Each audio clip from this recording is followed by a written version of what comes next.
मुख्यमंत्री भूपेन्द्रभाई पटेल द्वारा अचानक खेड़ा तालुका सेवा सदन की मुलाकात थी अनेक तर्क वितर्क। आज रोज खेड़ा तालुका सेवा सदन में मुख्यमंत्री भूपेन्द्रभाई पटेले अचानक चकासणीना भागरूपे खेड़ा तालुका सेवा सदन में अचानक एंट्री थता जिला कलेक्टर एसपी सहित अधिकारीओनो काफलो दौड़तो थई गयो। मुख्यमंत्री आणंदना सारसा खाते कार्यक्रम में हाजरी आपीने नजीकना ज खेड़ा तालुका सेवा सदन की सरप्राइज विजिट करी। मुख्यमंत्रीए खेड़ा तालुका सेवा सदन की दफ्तर चकासणी करी कामगीरीनी समीक्षा करी। राज्यना लोकोनी सुखाकारी अने सलामतीनी खातरी माटे ग्राउंड लेवलनी समीक्षा करी। आ मुलाकात दरमियान राज्यना चीफ सेक्रेटरी श्री राजकुमार, महसूल अधिक मुख्य सचिव श्री मनोज कुमार दास मुख्यमंत्री श्री साथे उपस्थित रह्या हता। हजी सुधी कोई चोक्कस कारण जाणवा नथी मळ्युं, पण मुलाकात पाछळ कोई सस्पेन्स होय तेम लागी रह्युं छे। रिपोर्ट संजय चुनारा, खेड़ा।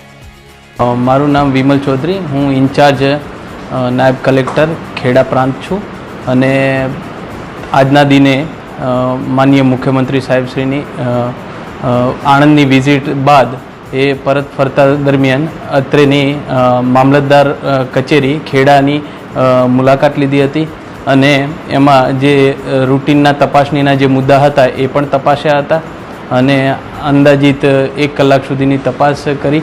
मीनवाइल में जे मूल्यांकन करवानुं हतुं ए एमनी कक्षाए मूल्यांकन थयुं अने आ मुलाकात में माननीय मुख्य सचिव साहेब श्री, माननीय अधिक मुख्य सचिव साहेब श्री महसूल ए पण साथे आ विजिट में जोड़ाया हता अने आमां नानी मोटी जे क्षति आवी होय, टेक्निकल जे कारण आव्या होय अथवा जे कामगीरी थई छे एनुं सुचारू मूल्यांकन करवामां आव्युं हतुं। कया प्रकारनी क्षतिओने लईने खास भार आपीने सूचना आपवामां आवी हती? क्षतिमां मुख्यत्वे एक एवुं के प्रजालक्षी केवी रीते आपणे अभिगम राखी शकीए अने प्रजालक्षीमां जे नानी क्षति फॉर एक्जाम्पल के बोजा बाबतनी छे तो बोजा बाबतना कारणे कोई विलंब थता होय तो एने केवी रीते आपणे रेक्टिफाई करी शकीए तेनी पण चर्चा करवामां आवी। खेड़ामां कोई फरियाद मळी हती ए प्रकारेनी पण चर्चा छे, तेना लईने कोई सूचनो आपवामां आव्या छे? एवी कोई फरियादनी बाबत नथी।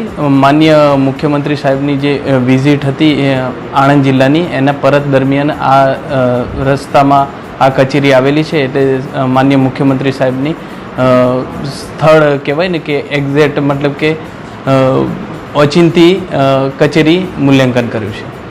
कचेरीनी कामगीरी बाबते संतोष व्यक्त कर्यो होय तेवी कोई सराहना करी होय ते काम प्रसंग बन्यो? माननीय मुख्यमंत्री साहेबનું સૂચન એ જ હતું કે આપણે પ્રજાલક્ષી કામ કરવાનું છે, બધાએ સાથે મળીને કામ કરવાનું છે અને શક્ય એટલી જે પ્રજાની નાની મોટી જે પણ ક્ષતિ હોય અથવા એમને જે કનડગત થતી હોય અથવા જે એમને વિલંબ થતા હોય છે કાર્યમાં એ કેવી રીતે આપણે સુચારુ રીતે ઇફેક્ટિવલી ગવર્નન્સ દ્વારા આપણે કેવી રીતે એમનું સારી રીતે નિરાકરણ કરી શકીએ જેથી જાહેર જનતાને જે તકલીફ પડતી હોય એમાં આપણે કેવી રીતે ઘટાડો કરી શકીએ।